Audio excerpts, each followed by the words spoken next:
Alright guys, this is Fury with Fury's Insanity, signing in with another video. And today, we've got a lot to talk about. Let's get into this.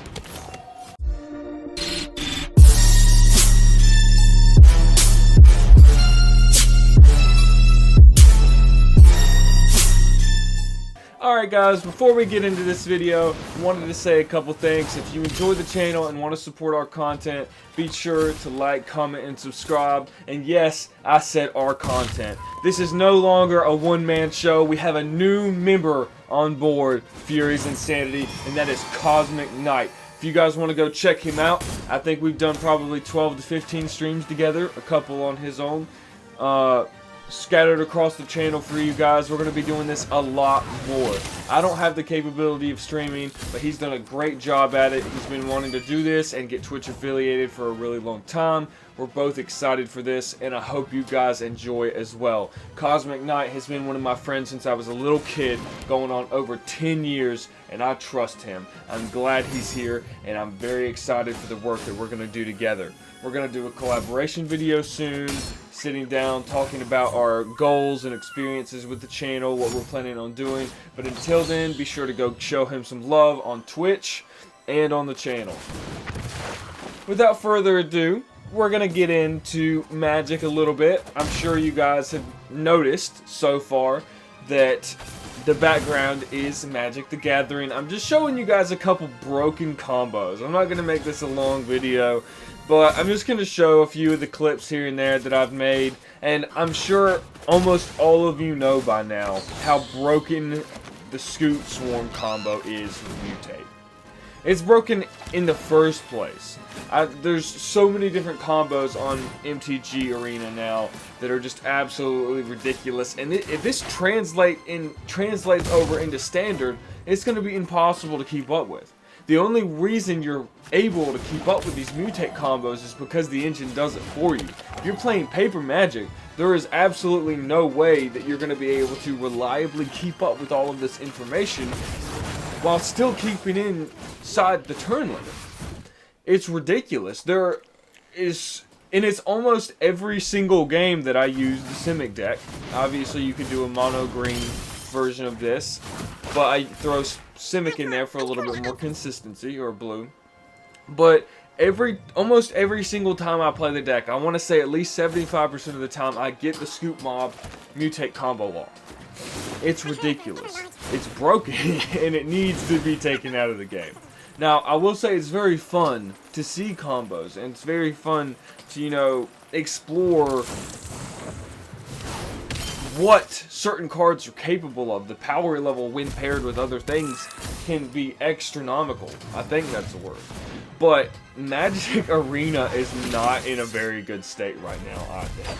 That dominates Standard right now. I want to say at the very minimum 50% of the games I go up against are landfall decks.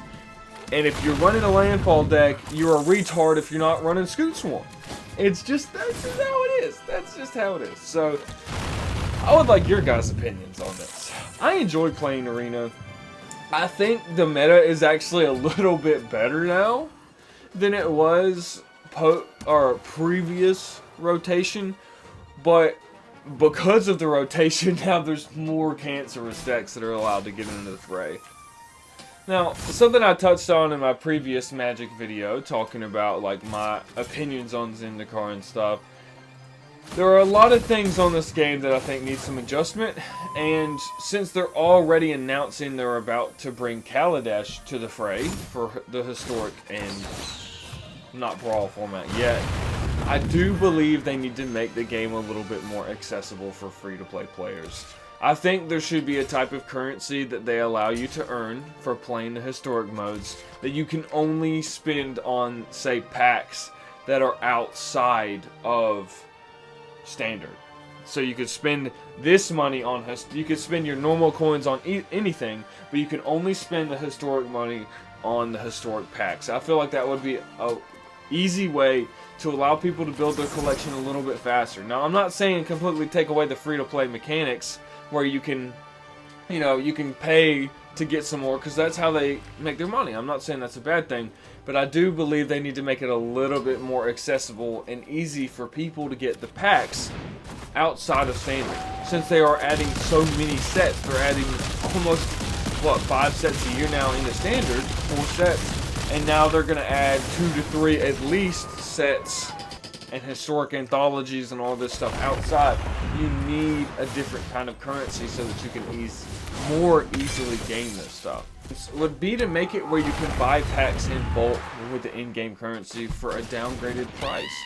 I really dislike that I can only buy packs one at a time.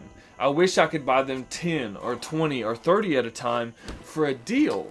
That would make so much more sense. It would encourage people, you know, saving their currency up a little bit. It would encourage people, you know, waiting before they just purchase that next pack. I feel like that would be positive for the community. Not only would it make it a little bit easier, you would feel more accomplished when you buy packs because you feel like you're legitimately getting a deal off of it. One thing I will say also is I wish that they would stop giving me all of these freaking starter decks that I don't like. I have to delete these starter decks like every month when they give them to me because it takes up your 75 deck slots. Like, it should know I've got freaking 45 decks built of my own. I don't need all of these extra decks. If I want to build a deck in that archetype or that color scheme, I will do it on my own. And lastly, something I would like to point out really quick is I wish that they would add a historic brawl playlist permanently, because that's something that I want to see the most. I want to see them push a little bit towards Commander because they realistically almost have everything they need to set up a good Commander. I think multiplayer would be kind of difficult with all the combos and stuff, but I feel like it would definitely be possible for them to pull off. Especially since Commander Legends comes up, that's something that they should definitely consider. We haven't heard anything about it. I haven't seen anything on Reddit or Twitter about whether they're intending on doing that or not, but they added Jumpstart. So I would not necessarily put that too far off. I really want a historic brawl format, or at least like a weekly event where you can go play historic brawl, because there are a lot of brawl decks and commanders, brawl decks, yeah, not commanders, that I built that I want to continue using, but now I have 8 brawl decks that were pretty good, and now I have to go back and change every single one of them just because stands rotate. I'm not playing brawl so that I can experience standard. Like, I'm playing brawl because I want to play commander and they don't have it on things. But hey, to each their own. This is Fury with Furious Insanity. I hope you guys enjoyed this video. Be sure to stay in touch if you want more Magic content, and be sure to tell me if there's any games you want to see us play. Yes, again, I said us. Me and Kosmic Night. We're planning on doing a lot of cool, like, Minecraft stuff. We've been playing Spellbreak a lot. If you haven't played Spellbreak, I definitely recommend it. We might be doing a review or something like that soon. But like I said, be sure to like, comment, and subscribe. Show us your love and support. Definitely go show Cosmic some love on Twitch. He deserves it. We're trying to get him Twitch affiliated so we can help grow this channel. I love you guys. Without further ado, this is Fury with Fury's Insanity, signing out. This video was sponsored by Your Mom. If you'd like to find out more information, contact 1-800-YOUR-MOM.